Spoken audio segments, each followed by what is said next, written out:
사람, 사건, 사물, 사회, 사역, 사랑, 사명, 모든 것에는요 원인과 결과가 있습니다. 존재하는 모든 것, 또 성공하는 것, 실패하는 데도 원인과 결과가 있죠. 그러니까 상식적인 얘기죠. 진정한 의미에서 성공한 삶을 살려면, 또 문제를 풀려면 원인을 알아야 됩니다. 결과만 가지고서는 이제 풀 수가 없죠. 이제 문제는 어떤 사람, 사건, 사물, 사회, 현상의 원인을 잘 모르는 데 문제가 있는 거예요. 또 하나는 잘못 아는 것을 원인이라고 생각하는 거예요. 또 하나는 잘못 아는 것을 옳다고 생각하는 거예요. 또 하나는 원인이 없다고 하는 거예요. 빠르죠? 네, 빨리 나가야 돼.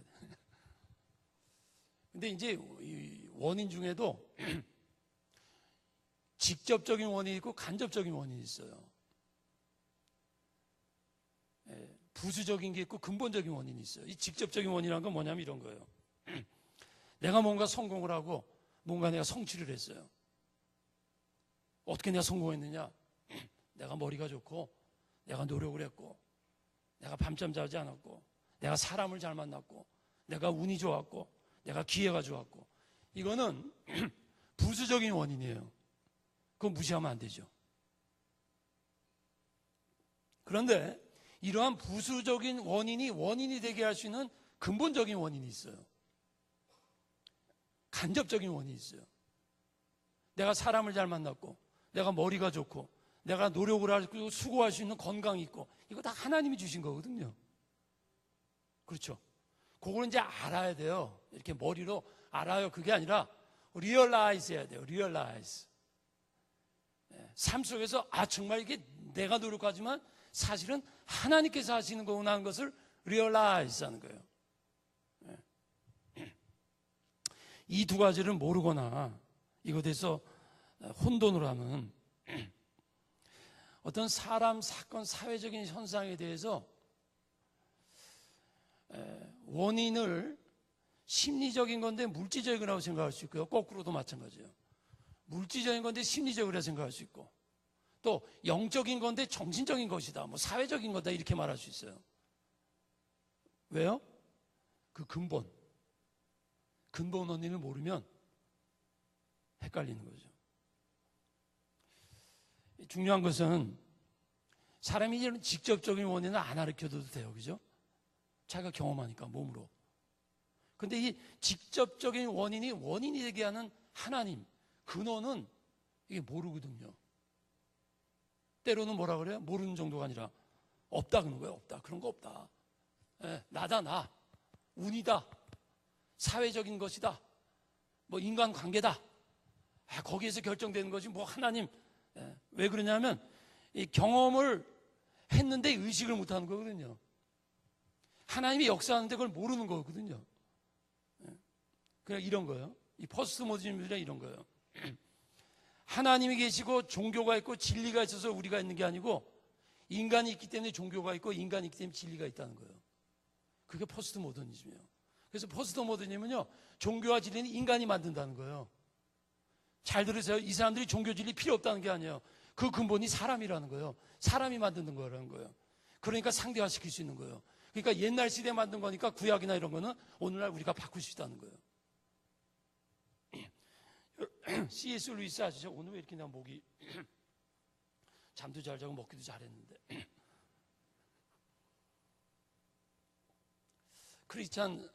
유명한 크리스찬 사상가 C.S. 루이스 아시죠? 이 C.S. 루이스가 한때 무신론자로 있었어요. 근데 그가 무신론자로 있었던 이유가 있어요. 그는 아주 뛰어난 지성인이니까. 그가 무신론자로 있을 때 이렇게 고백을 합니다.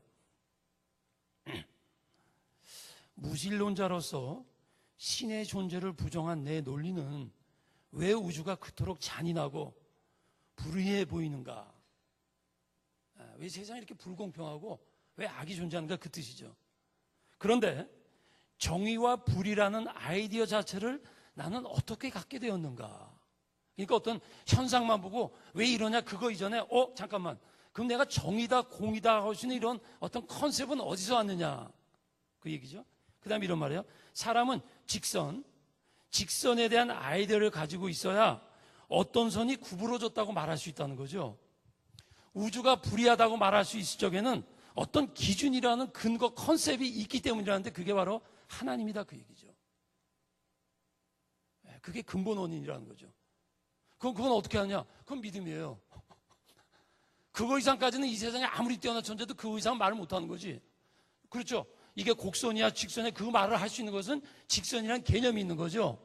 불이야 공이야 진리 이게 왜 존재하냐 이전에 그렇게 존재하냐를 질문할 수 있는 것은 내 속에 진리라는 어떤 기준이라는 것이 사람에게 그거를 이제 플라톤 같은 사람은 선천적인 이데아다 이렇게도 표현해요. 서구 철학에서는. 그러니까 그거 자체는 억셉트 하느냐 안 하느냐 그거에 따라 달라요. 그걸 우리는 신앙으로 말하면 믿음 이런 거지 믿음. 오늘 본문이 조금 서론이 길어졌어요. 오늘 본문이 제가 이제까지 말한 원인 결과 부수적인 것 간접 이런 맥락에서 오늘 본문을 한번 읽어보세요. 좁은 문으로 들어가라. 예수님 말씀이죠. 좁은 문으로 들어가야 생명으로 인도한다. 자, 질문합니다. 구원받았기 때문에 좁은 문으로 가는 거예요? 좁은 문으로 들어가 구원받는 거예요? 예? 자, 앞에 앉은 학생은 항상 각오하라 그랬죠? 자, 학생. 좁은 문으로 들어가기 때문에 구원받는 거예요? 구원받았기 때문에 좁은 문으로 들어간 거예요? 정말? Are you sure? 이거 계속 긁어요. Are you sure? 분명해요?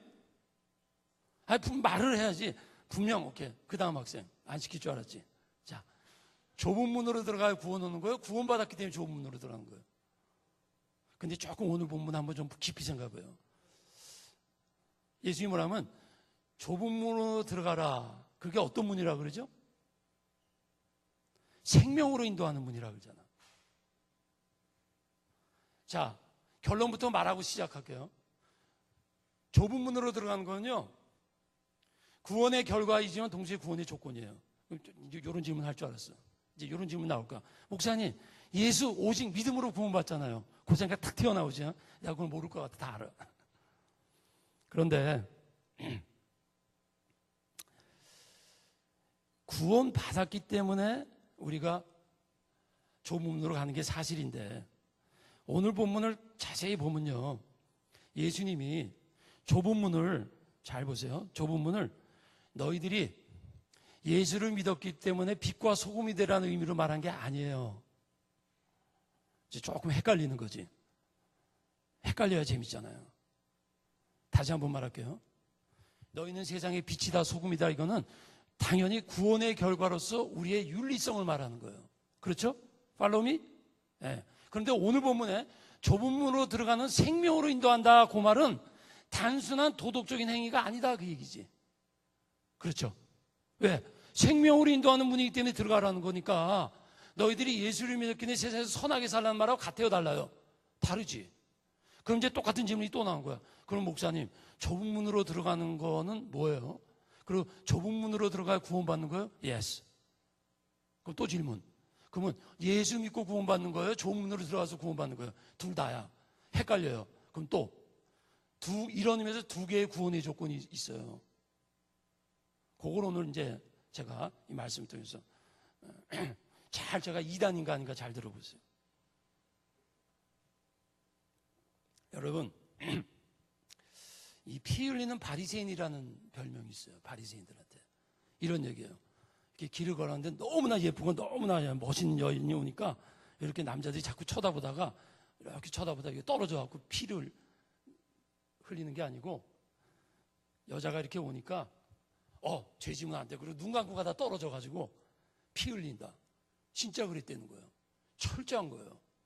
자기가 죄를 짓지 않기 위해서 차라리 눈을 감고 웅덩이에 떨어지거나 어쩌다 넘어지거나 돌에 부딪혀서 코피가 터지더라도 나는 죄 짓지 않겠다. 아주 철저한 또 중세 수도사들 보면요. 마르틴 루터도 그렇고 이 남자들은 이 음욕이 이렇게 젊은이들이 된 정욕이 강하잖아요. 근데 이제 하나님의 마음을 청결케 하기 위해서 이 많은 수도사들이요. 못은 아니지만 거의 못 수준에 대한 아주 나무 판자 위에다 그런 아주 이렇게 막 고행이죠, 고행. 자기 몸을 막 채찍을 치는 거예요. 어떻게 해서든지 어떤 정욕을 이기려 보려고. 그게 이제 까딱 잘못하면 율법주의적인 이런 구호, 이런 행위를 통해서 어떤 의에 이르고자 하는, 그게 조금 정도가 지나치면 율법주의 이렇게 되는 거예요. 반면에 율법 무용론자들이 있어요. 오늘 이 시대는 사실은 첫 번째에 해당하는 사람은 거의 없는 것 같아요. 오히려 두 번째, 예수 믿었기 때문에 구원. 말은 그렇게 안 하는데 예수 믿었기 때문에 구원. 말은 이렇게 하는데 율법 필요 없어. 이렇게 되는 거지. 잘못하면 회개하면 돼. 이렇게 되는 거예요. 근데 오늘 본문에 그런 맥락에서 오늘 본문 예수님이 말한 건 굉장히 중요한 거예요, 여러분. 좁은 문으로 들어가라. 그러므로 구원받는다 이렇게 말은 안 했어요. 그러나 좁은 문으로 들어간 것이 생명으로 인도한다. 이 말은 뒤집어 말하면 좁은 문으로 들어가지 않으면 생명 얻기 어렵다 이 얘기죠. 그럼 또 구원론적인 입장에서 보면 그럼 믿음으로 생명 얻고 구원 얻는 건 뭐예요? 그건 뭐냐 이런 거예요. 결론부터 말하면 이거예요. 예수를 믿음으로 생명이 거듭나는 게 있고요. 생명이 거듭난 다음에 그 생명을 유지하고 그 생명을 풍성케 하고 그 생명을 생명성 있게 하는 거는 좁은 문으로 들어가야 되는 거예요. 이해가 되세요? 그러니까 우리의 행위로 구원 얻는 게 아니고 오직 예수를 믿음으로 구원을 얻지만 이 구원이 뭐냐면 여러분 구원이 뭔지 아세요? 너무나 교리적으로 생각해. 구원 그러면 너무나 마음에 예수만 믿으면 구원다 이렇게 생각해. 맞아요. 그러나 구원 따라합시다. 구원은 조금 더 크게. 구원은 예수의 생명을 받는 것이다. 간단한 얘기예요, 여러분. 모든 생명은요, 여러분 어머니 배에서 다 나왔죠? 그 다음에 그 생명은요, 가만히 두면 죽어요. 요걸 또 이렇게 해석한다고. 그러면 한 번 구원 얻으면 죽을 수 있습니까? 그렇게 질문하는 거 아니에요. 예정론적인 신학적인 입장에서 그렇게 질문할 수 있어요. 그러나 우리 실제 삶에서는 자, 사도 바울이 뭐라죠? 대마는 세상을 사랑해서 나를 떠났다. 그럼 대마가 바울과 동역자거든요. 세상 떠났다면 이런 질문 나올 거야. 그럼 그 사람 구원받아요, 못 받아요? 바울이 말한 것은 자, 보세요. 좀 이따 얘기합시다.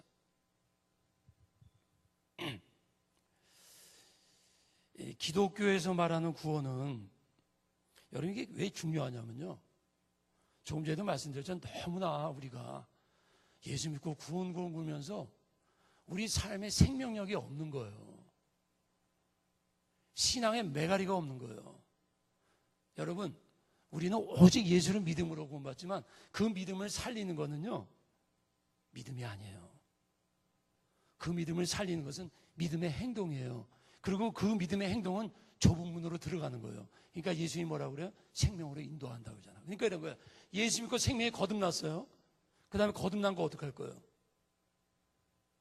절대로 저절로 크지 않아요, 여러분. 모든 생명은 저절로 자라는 게 아니에요.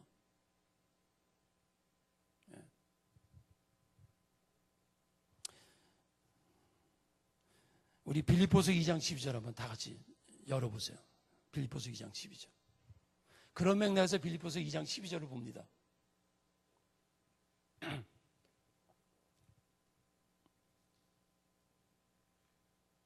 우리 한 번 더 크게 읽을까요? 시작.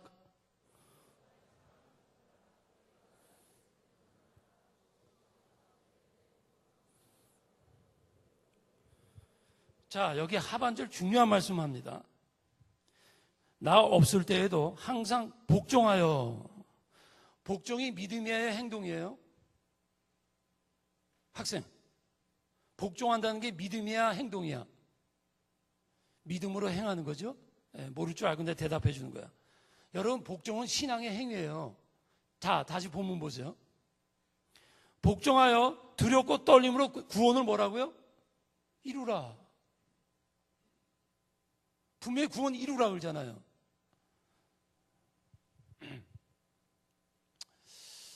여러분, 구원은 말씀드린 대로 어떤 물건이나 지식, 교리와 같이 고정된 게 아니에요, 여러분.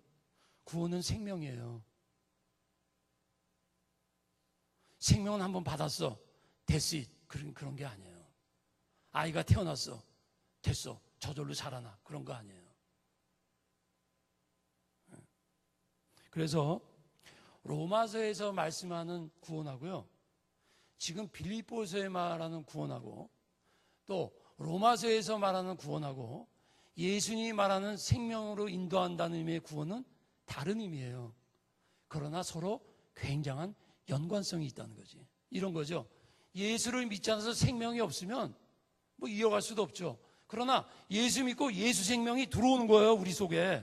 예수를 믿는다는 것은 심리적으로는 예수님을 마음으로 영접하는 거지만 실질적인 것에 사실에 있어서는 예수 생명이 나에게 전달되는 거라고.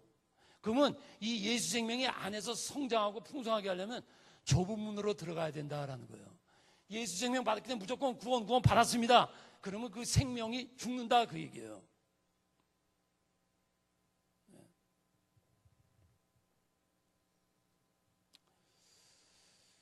소극적으로 말하면 구원을 받고 죄에 빠지거나 말씀에 불순종하거나 유혹에 넘어져서 구원의 삶을 못 사는 거예요. 적극적으로 말하면 그 구원의 생명을 그냥 예수 믿습니다가 아니고 그 생명을 더 번성하고. 자, 요한복음 10장 10절에 예수님이 이렇게 말씀합니다. 도둑이 오는 것은 도둑질하고 죽이고 멸망시키려는 것뿐이요 내가 온 것은 양으로 생명을 얻게 하고 그 다음에 더 풍성히 얻게 하려 함이라.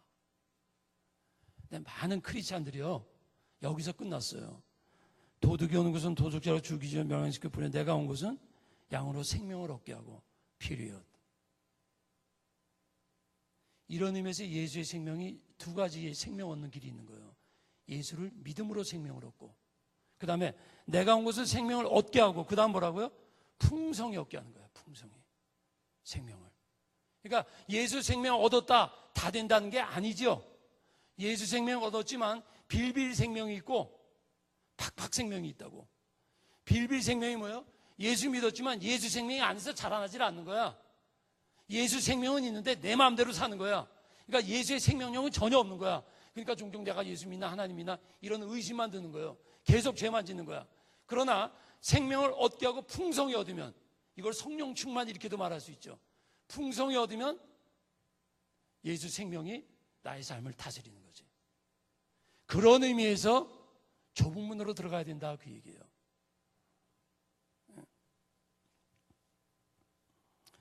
그러니까 첫 번째 생명은 믿음으로 구원을 얻게 하는 거고 둘째는 그 믿음으로 얻은 그 생명을 풍성하도록 나의 삶을 이어가는 것. 이 두 가지가 같이 있어야 돼요. 그리고 오늘날 우리 크리스찬들은 첫 번째는 더 이상 말할 필요 없어요. 첫 번째는 말할 필요가 없지. 두 번째, 좁은 문으로 들어감으로 내가 받은 이미 얻은 예수 믿은 그 생명을 얼마나 많이 풍성하게 나의 삶 속에서 펼쳐가느냐라는 거죠.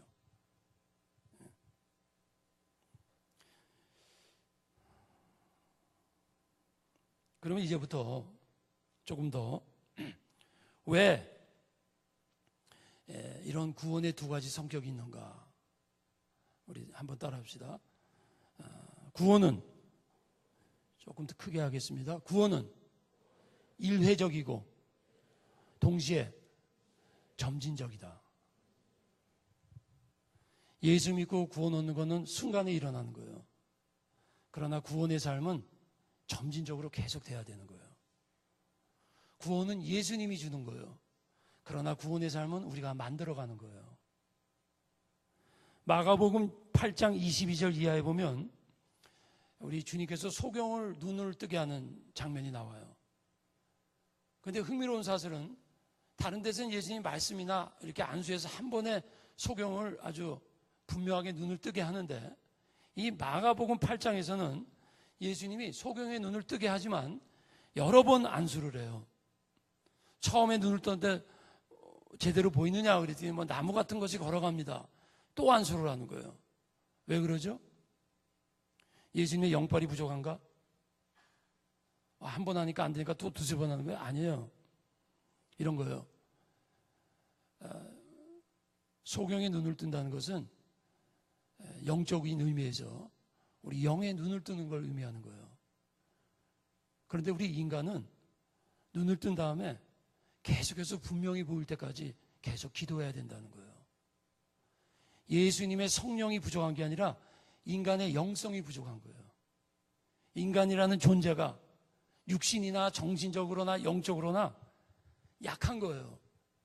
점진적으로 스텝 바이 스텝, 단계적으로 조금씩 더 자라나가야 되는 거예요. 의인은 돋는 햇빛과 같아서 광명에 이른다. 처음에는 조금 더 크게, 더 많이, 더 분명하게. 이 점진성이 중요한 것은 이 점진적인 과정에서 우리 존재를 변화시키는 거예요. 여러분, 예수를 안 믿다 예수 믿잖아요. 그 순간 변화되는 게 아니에요. 그 순간은 구원을 얻는 거야. 근데 구원을 얻었는데 자신의 삶의 변화가 없으니까 5년 되고 10년 돼도 없으니까 구원 얻지 않은 것 같은 거예요. 그때 구원받은 사람은 좁은 문을 통해서 점진적으로 존재의 변화가 일어나야 돼요. 거기서 구원의 확신이 오는 거예요, 여러분. 물론 구원의 확신이 세상에서 막 시달리고 살다가 예수 믿고 분명한 그러면서 구원 확신도 있어요. 그러나 모태신앙이 왜 못하냐면 예수를 어렸을 때 믿었는데 존재의 변화가 일어나서 예수 믿었기 때문에 이렇게 존재가 변화됐구나 하는 것에서 신앙의 확신은 거기서 나와야 되는 거라고. 그러니까 신앙의 확신을 부흥해가고 말씀 한번 듣고 확신 그런 확신 또 금방 잊어버리게 돼 있어요. 제일 분명한 게 뭔지 아세요? Look at me. 다른 사람을 통해서 이렇게 말하라는 거예요. 나를 봐라. 여러분, 다른 사람한테 나 변화된 거 봐라 그러면 본을 보이고 존경받는 차원 이전에 나에게 확신이 오는 거예요. 내가 믿음에 확신이 오는 거라고. 내가 변화됐으니까. 출애굽기 23장 28절에서 30절에 이렇게 말씀합니다. 내가 왕벌을 내 앞에 보내리니 그 벌이 하위 족속과 가나안 족속과 헷 족속을 내 앞에서 쫓아내리라. 그러나 그 땅이 황폐하게 되므로 들짐승이 번성하여 너희를 해할까 하여 1년 안에는 그들을 내 앞에서 쫓아내지 아니하고 내가 번성하여 그 땅을 기업으로 얻을 때까지 내가 그들을 내 앞에서 조금씩 쫓아내리라. 하나님께서 이스라엘 민족이 가나안에 들어갔을 때 하루아침에 다 쫓아내기 클리어시키지 않겠다는 거예요. 왜? 그렇게 하면 들짐승이 번성한다는 거예요. 여기서 들짐승이 번성한다는 건 영적으로 마귀를 말하는 거예요. 구체적으로 무슨 의미일까요? 단번에 이루어지면 어떻게 될까요? 교만해지는 거예요. 여러분, 사람이 갑자기 성공을 하고 성취를 많이 하면요, 성취에 도취하게 돼 있어요. 여러분 보세요. 무엇이든지 여러분이 물질이나 직이나 학위나 신분이나 성취하는 것만큼 우리의 동양적인 언어로 말하면 내공이 쌓여야 돼. 이런 얘기예요. 물질이나 신분이나 뭐든지 벼락부자가 되잖아요. 그러면 내가 그걸 다스릴 수 있는 인격이 부족하잖아요. 그것에 의해서 다스림받게 돼 있어요. 그래서 망하는 거예요. 그래서 미국에 수천만 불 로또리나 막 이런 어마어마한 이 당첨된 사람들이 80%가 다 폐인이 돼버려요. 왜? 어마어마한 물질을 확 얻었는데 어마어마한 물질을 다스릴 수 있는 인격, 그걸 다스릴 수 있는 게 안 되면 물질이 나를 다스려버리거든. 그러니까 무너지는 거예요. 하나님께서 왜 점진적으로 우리의 신앙을 변화시키느냐? 어떤 분이 이렇게 기도했대. 하나님, 내가 너무나 인내심이 부족합니다. 빨리 이 시간 인내심을 주십시오. 그게 안 되는 거지. 이럴 땐 웃어야 되는데. 구원은 또 현재적이고 미래적입니다. 어느 신학자가 구원에 대해서 이렇게 말을 했어요. 그리스도인의 구원이라는 것은 물에 빠진 사람을 구조대원이 가서 보트에 그 물에 빠진 사람을 보트에 세워서 다시 육지까지 오는 과정과 같다 그랬어요. 그게 중요한 말이에요. 이제까지 많은 사람들이 구원에 대해서는 비유를 이렇게 말하죠. 구원이란 물에 빠진 사람을 건져내는 것이다. 근데 그 신학자는 그렇게 말을 안 하고 이렇게 말해요. 건져낸 사람을 육지에 다다를 때까지 오는 과정이다. 이런 얘기예요. 또 빠질 수 있다는 거예요. 배가 또 뒤집어질 수 있다는 거지. 어떻게 하냐고요? 이스라엘 민족 보세요. 출애굽에서 구원받았죠? 이제 여호수아 갈렙하고 다 멸망했잖아요. 네. 그래서 아까 처음에 좀 말씀드린 대로 대마가 세상을 떠났다. 그러면 이런 질문이 나오는 거예요. 목사님, 그럼 대마가 사도 바울 동역자였는데 그 사람은 구원 못 받았어요? 그렇게 질문하지 말라고요. 물론 신학적으로 그거에 대해서 이제 말을 할 수 있지만 이거예요, 여러분. 성경이 가르치고자 하는 것은 그런 본문에서 잘 들으세요. 그런 본문에서 성경이 가르치고자 하는 그렇기 때문에 이 대마는 예정 못 받은 사람이 그거 가르치려고 하는 게 아니라 너희도 그런 삶을 살까 두려워하라 라는 거예요. 삶의 실제적 현장의 긴장성을 가리키는 거예요. 그러면 구원 받았어요, 못 받았어요? 그건 여기서 말할 얘기가 아니야. 그건 신학적으로 깊은 얘기 때문에 오늘은 그 얘기 안 해줘요. 자, 그 다음 셋째로 왜 이 구원이 두 종류의 구원이냐면 하나는 영적이고 하나는 전인적인 거예요. 영혼만 구원받는 게 아니라 우리가 말씀드린 우리의 영혼 외에 나의 감정, 지성, 삶, 나의 개인에서 나의 사회, 이런 예수 생명이 누룩과 같은 거, 예수 생명이 나에게 전인적으로 인격적으로 확 퍼져가는 거예요. 그렇기 때문에 좁은 문, 생명으로 인도하는 문, 그 길을 걸어가야 되는 거예요. 그렇지 않으면 영혼은 구원받았다 하지만 전인적인 삶의 생명의 예수 생명이 나타나질 않는 거지. 그렇잖아요. 제가 여기 보니까 여기 우리 예배드리는 거의 대부분 분들은 다 예수 믿으니까 오셨잖아요. 오늘 그걸 한번 여러분 계속해서 제가 말씀드릴 때 질문해 보세요. 나에게 내가 예수 믿고 받은 나의 예수의 생명성은 나의 삶 속에서 얼마나 번성하고 있는가, 얼마나 풍성한가, 얼마나 이웃에게 나에게 나의 말과 나의 언행 속에 얼마나 예수의 생명력이 나를 다스리는가. 그렇지 않으면요, 아닌 게 예수 생명력이 나를 안 다스리면 나의 인간적인 성격, 나의 습관, 세상적인 가치관, 그게 나를 다스리는 거예요. 그럼 어떻게 돼요? 예수 생명이 안에서 빌빌하는 거지. 그럼 어떻게 돼요? 빌빌하면 나의 생각은 예수 믿는지 안 믿는지 모르는 거예요. 마지막으로 그러면 좁은 문으로 들어갈 때 그 좁은 문이 뭐죠? 예수님이 좁은 문으로 들어가는데 그럼 구체적으로 좁은 문이 뭘까요? 가로 20cm, 세로 50cm예요? 그 세로 50, 가로 30이에요? 그거 굉장히 큰 문이야. 우리 집 강아지한테 비하면. 이게 상대적인 얘기예요. 뭐든지 크다 작다는 뭐든지 상대적인 얘기거든. 많다 적다. 나 이거 500불 있어. 어떤 사람한테 부자네. 갑부한테는 거지지, 거지. 다 많다 적다, 크다 적다, 짧다 길다 상대적인 얘기거든. 그러면 예수님께서 말씀은 성경에 좁은 문으로 할 때 그 좁은 문이 뭐예요? 이런 거예요.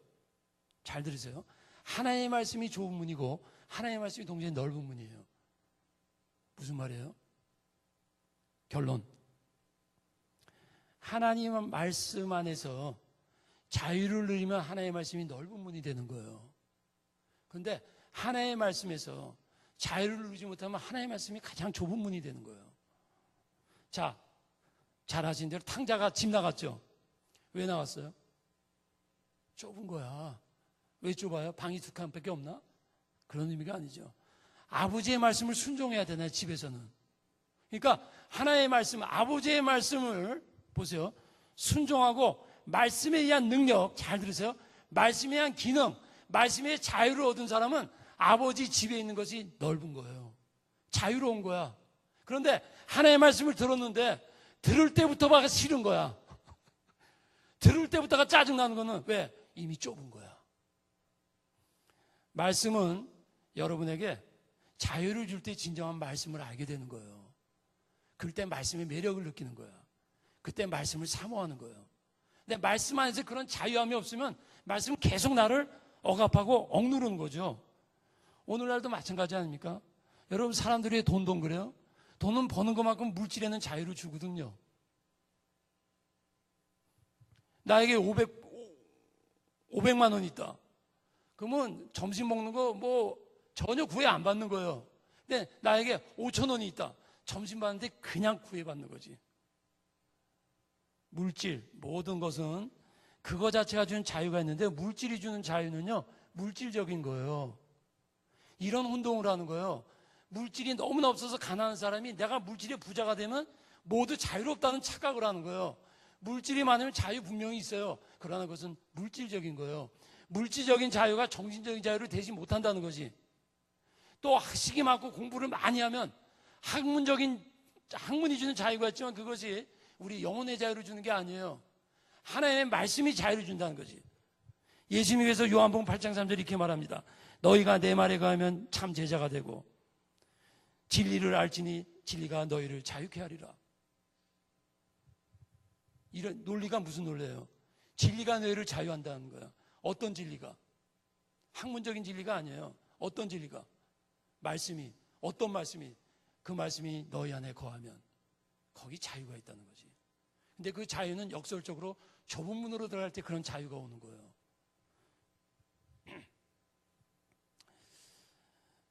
여러분, 인간 자유는 본능이죠. 근데 본능은 없어지지 않습니다. 본능, 내가 목이 마르잖아요. 그러면 이렇게 생수를 마셔야 됩니다. 근데 계속 목이 마르잖아요. 근데 옆에 주스가 있고 콜라 있고 있으면 그거 마시게 돼 있는 거예요. 그러나 그게 일시적인 거예요. 모든 본능은 마찬가지예요. 우리에게 영혼의 본능이 있어요. 영혼의 자유함을 보는 본능이 있어요. 근데 사람들이 세상의 그 무엇을 통해서 포스트모니 말하는 상대주의, 해체주의, 실존주의, 이거 다 아주 단순하게 말하면 자유를 얻겠다는 거예요. 결론, 하나님의 말씀을 떠나서는 진정한 자유가 없다는 거예요. 사람들이 왜 마약을 해요? 아주 원초적인 차원에서. 자유의 자유, 그 순간이라도. 그러니까 마약하는 사람한테 어떻게 해야 돼요? 신약과 구약을 줘야지. 성적 쾌락, 완전 성적 빠진 사람, 센슈얼한 데 빠진 사람 어떻게 해야 돼요? 스피리추얼 플레이저를 알게 해야지. 플레이저가 아니라 빠른 스피드보다 더 중요한 자유가 뭐예요? sincerity. 헬싱키의 유명한 마켓에 이렇게 써 있어요. 우리는 옆집과 경쟁하지 않습니다. 우리는 우리 스스로의 정직함과 경쟁합니다. 그게 자유예요. 여러분, 자유를 추상적으로 생각하지 마세요. 말씀 안의 자유가 뭐예요? 이런 거예요. 지금 말한 그 마켓 주인이 크리스찬인지 모르지만 우리는 옆집과 경쟁해서 돈 벌려고 그러지 않고 우리 스스로의 정직함과 경쟁한다는 거예요. 그걸 말씀으로 바꾸면 뭐예요? 내가 남보다 막 이렇게 수단방법으로 돈 버는 것보다 하나님의 말씀, sincerity, 빠르게 성공하는 것보다 sincerity, 정직함에 그걸 경쟁한다는 게 뭐예요? 말씀 안에서 말씀 붙들고 정직하게 하겠다는 거지. 아주 구체적인 거예요, 여러분. 사이언스가 주는 과학과 학문이 주는 자유가 있죠. 그러나 스크립처, Science vs. Scripture, sensual vs. spiritual, speed vs. sincerity. 결론. 그럼 넓은 문은 어떤 문일까요? 똑같은 거예요. 3m, 폭 2m, 넓은 문이에요? 자, 저 문이 넓은 문이에요? 보세요. 보통 때는 넓은 문이야. 여기 불이 났어. 200~300명이 한꺼번에 뛰어나갈 때 너무나 좁은 문이에요. 좁은 문, 넓은 문 다 상대적인 의미예요, 여러분. 오늘 본문에 예수님 말하는 좁은 문, 넓은 문은 어떠한 공간적인 의미, 어떠한 부피적인 의미, 어떤 물리적인 의미에서 좁은 문, 넓은 문 말하는 게 아니지. 너무나 흔한 에피소드지만 이제 곧 결론 내리겠습니다. 어느 회사의 공초가 되는 사장이 궁금한 거예요. 자기만 아내 말에 꼼짝 못하나. 그래가지고 하루는 사원들을 불렀어요. 자신과 같이 공초가 있나 좀 알아보고 싶어가지고 불러놓고 이렇게 말했대요. 아내의 말이면 꼼짝 못하고 다 든 사람들이 모이라고. 그랬더니 회사 사원들이 다 글로 가더래요. 역시 한 명만 딱 안 가고 서 있더래요. 그래서 그 사장이 궁금해가지고 자네는 아내 말이 무섭지 않아? 그랬더니 그 사원이 하는 말이 오늘 아침에 우리 아내가 사람 많은데 가지 말라 그랬다고. 좀 웃으려면 크게 웃던가. 여러분, 질문합니다. 대중이기 때문에 잘못된 거예요? 잘못된 길이기 때문에 대중이 가는 거예요?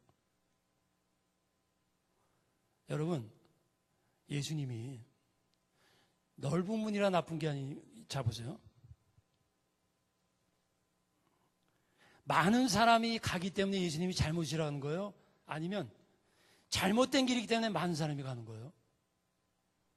자네한테 질문 안 했지 내가. 한 번 더 할까? 잘 들어봐요. 많은 사람들이 가는 대중의 길이기 때문에 예수님이 멸망하는 길이라는 거야? 아니면 멸망의 길이기 때문에 많은 사람이 가는 거예요? 전자야, 후자야? 이건 둘 다 아니야. 이건 후자야. 여러분, 똑같은 논리입니다. 많고 작고가 좋고 나쁘고가 아니에요. 이런 의미에서 부자는 무조건 지옥 아니에요. 부자, 가난 그 자체는 절대로 중립적인 거, 뭐든지 다 마찬가지예요, 여러분. 성경은요, 그렇게 부자, 가난한 자, 넓고 나도 이런 공간적인, 시간적인, 숫자적인 의미를 말하는 게 아니에요. 예수님이 말씀한 건 이런 거예요. 너희들은 죄의 특성이 있기 때문에 멸망의 길에는 많은 사람이 간다는 거예요. 이런 거예요. 오늘날 많은 사람이 한 거 투표해도 많은 사람이 투표하면 대통령 돼야 돼. 그게 악인가?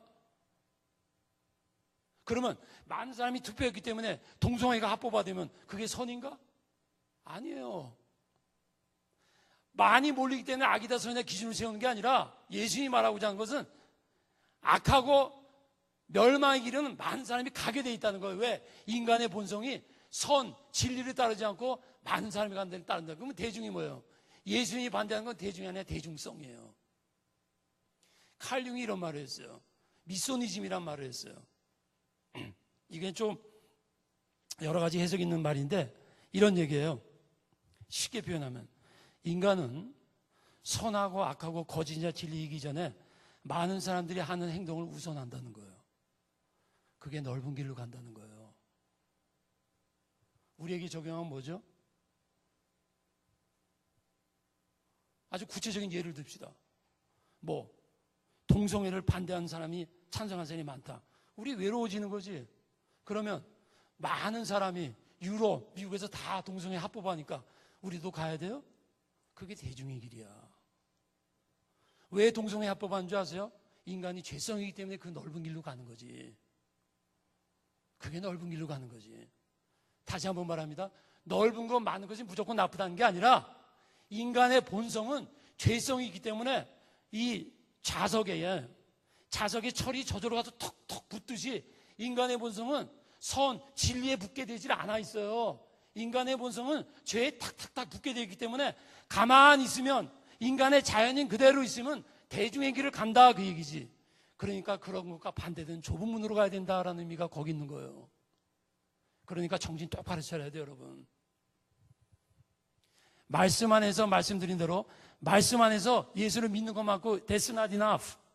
말씀 안에서 좁은 길을 가면서 좁은 길 안에서 여러분의 존재의 변화가 일어나고 그 안에서 예수 생명됨을 경험할 때 누가 뭐라 해도 이것이 진리란 것을 설 수 있는 근거가 거기 있는 거예요. 내 말을 듣고 행하는 자가 반석 위에 서는 거예요. 내 말을 듣고 믿는 자가 반석 위에 서는 게 아니에요. 물론 믿어야지. 믿는다고 해서 든든해지는 게 아니라는 거지. 내 말을 듣고 행하는 자는 반석 위에 서는 거예요. 내 말을 듣고 믿지 않는 자가 모래가 아니에요, 여러분. 내 말을 듣고 믿어도 행하지 않으면 무너진다는 거지. 비바람이 칠 때. 이거예요. 그렇게 되면 군중의 행동이나 군중의 판단이 내 판단이 되는 거예요. 이런 의미에서 하나님과 함께하는 것은 나만의 독자의 길을 가는 거예요. 두 가지 의미의 우리 크리스찬은 독창성이 있는 거예요. 세상과 비교할 때 하나님의 말씀, 진리 안에 거하는 의미에서 우리는 그 길을 가는 거예요. 또 하나는 그 말씀 안에 있지만 그 안에서 나만의 길이 있는 거예요. 내 사명, 내가 깨닫는 것. 말씀 끝냅니다. 우리 20세기 최대의 피아니스트인 루빈스타인이 90세 본인의 생일 때 많은 기자들이 왔어요. 그 기자들이 질문을 했어요. 당신이 20세기의 최대의 피아니스트입니다. 그 비결이 뭡니까? 루빈스타인이 이렇게 말했죠. I am pianist of my kind. 나는 내 스타일의 피아니스트다. 이게 무슨 말이죠? 나는 나만의 독자적인 길을 걸었기 때문이다라는 거예요. 그럼 우리 크리스찬에서 독자적인 길, 대중이 뭐라 해도 흔들리지 않고 걸어갈 수 있는 길, 그게 뭐예요? 좁은 길이에요. 근데 이 좁은 문이 어떤 문이라고요?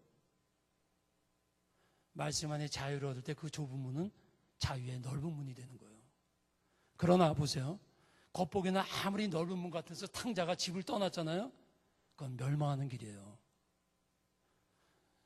겉보기에는 좁은 문 같지만 글로 가는 것은 사실에 있어서는 자유의 길이에요. 축복의 길이야. 그러나 겉보기에는 많은 사람이 가기 때문에 그 길을 가지만 탕자와 같이 세상을 가는 길은 멸망의 길이에요. 오늘 말씀 우리 결론으로 구원에는 예수 믿는 구원이 있어요. 오직 믿음으로 구원 얻는 구원이 있어요. 그러나 그 구원은 계속해서 구원을 이뤄가야 된다라는 거예요. 왜? 구원은 단순한 교리가 아니에요. 교리적이라면 단순한 이론이라면 한번 받으면 끝나는 거예요. 그게 아니에요. 구원은 뭐라고요? 생명이란 말이에요. 생명. 모든 생명은 태어난 다음에는 태어난 것을 지탱하고 성장케 하는 생명을 완성해가는 것. 그런 의미에서 좁은 문으로 들어가야 된다라는 거예요. 그리고 그 구원은 일회적이고 점진적이고 현재적이고 미래적이고 그 구원은 좁은 문에 있어서는 말씀 안에서 말씀을 통한 자유, 말씀을 들어도 말씀의 자유를 못 누리면 말씀 자체가 억압이 되는 거예요. 오늘 말씀을 통해서 여러분 이러한 진정한 의미에서 생명, 구원을 많이 성취해가는 그런 복된 삶이 되기를 축원합니다.